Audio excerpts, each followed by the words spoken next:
Karen's SUV loomed like a chrome-plated insult, hogging the wheelchair ramp with the precision of a middle finger.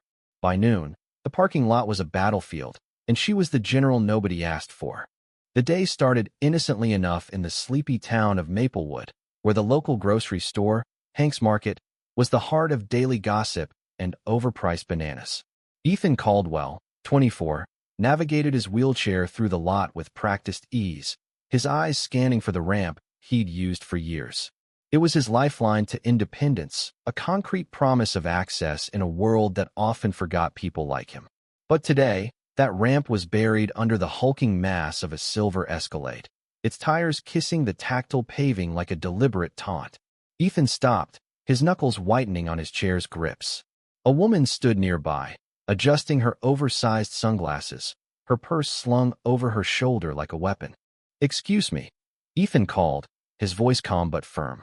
"Your car's blocking the ramp." Karen, because of course her name was Karen, turned with a slow, deliberate swivel, her lips curling into a smirk that could curdle milk. She was a mountain of a woman, her floral blouse straining against her frame, her hair a helmet of oversprayed curls. "Oh, honey," she said, her voice dripping with condescension. "I'm only here for 10 minutes. You can wait." Ethan blinked, the absurdity of her words hitting like a slap. "Wait? This is the only ramp. I can't get inside." Karen rolled her eyes, fishing a lipstick from her purse as if Ethan's existence was a minor inconvenience. "Look, I've got a bad knee, okay? I need to park close. You don't own this ramp. Besides, the ADA doesn't even apply. He writes a private lot." She punctuated her lecture with a snap of her compact mirror, as if the sound could dismiss federal law itself. The air thickened with tension. A small crowd began to form. Lila, the store clerk who'd seen too many Karens to stay silent, and Mrs. Delaney, an elderly regular who clutched her reusable tote like a shield. Ethan's jaw tightened, but he kept his cool. "The ADA applies everywhere public access is required," he said, his voice steady despite the heat rising in his chest. "Move your car." Karen laughed, a sharp, barking sound that echoed off the storefront. "You're gonna lecture me? I've been shopping here since before you were born, kid. Go around the back or something." She waved a manicured hand, dismissing him like a fly. Lila, the clerk, stepped forward, her apron stained with coffee grounds. "Ma'am, he's right.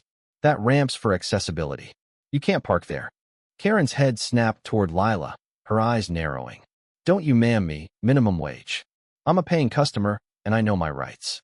This is my spot now." She planted herself in front of her SUV, arms crossed, daring anyone to challenge her. Ethan's patience frayed. He'd dealt with entitlement before, people who saw his wheelchair and assumed he was less, but Karen was a new breed. Her arrogance wasn't just ignorance. It was a performance, a power trip fueled by the belief that rules bent for her. He pulled out his phone, fingers trembling slightly as he dialed the non-emergency line for the local police. "I'm reporting an ADA violation," he said, loud enough for Karen to hear. Karen's smirk faltered, but only for a second. "Oh, please. You think the cops care about your little ramp? I'm a taxpayer. They'll back me up." She leaned against her SUV, the ramp's tactile bumps mocking Ethan from beneath her tires.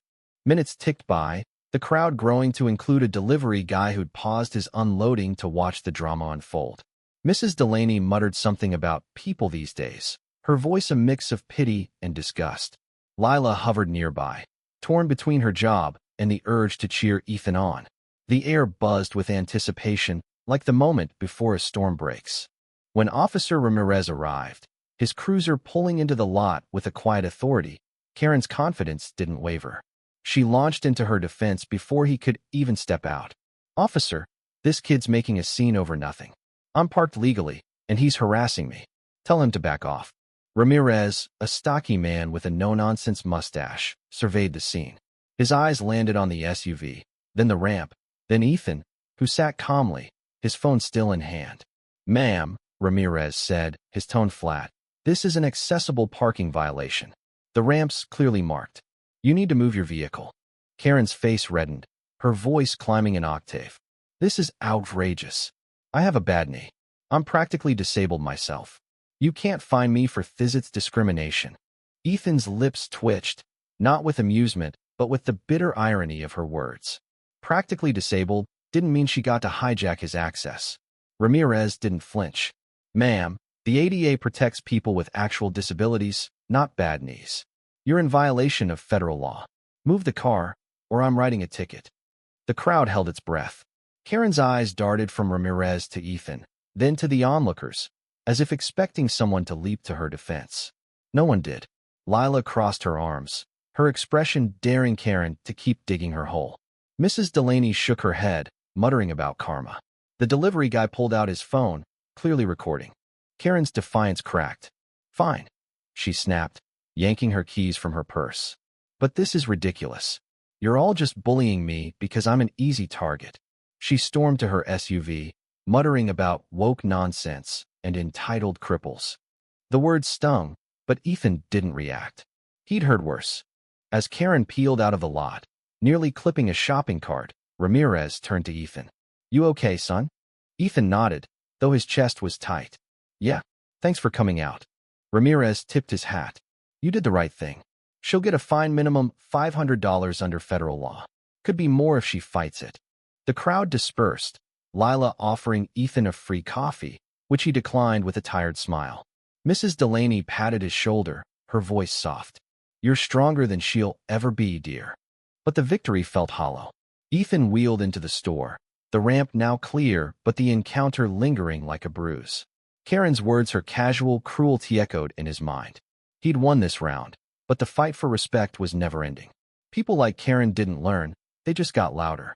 Days later, word spread through Maplewood like wildfire. Karen had fought the fine, claiming discrimination, only to lose in court. The judge, unimpressed by her theatrics, upheld the penalty and added court fees, totaling nearly $1,000. A handwritten sign appeared on a bench outside Hank's Market, scrawled in bold marker. Karen took my wheelchair ramp, claimed ADA doesn't apply. Got fined under federal disability law. It wasn't Ethan's doing, but he didn't mind. Karen's SUV was spotted less frequently after that.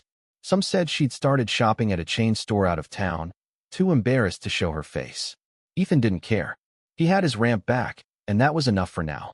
The world didn't change that day in Maplewood, but a small corner of it shifted.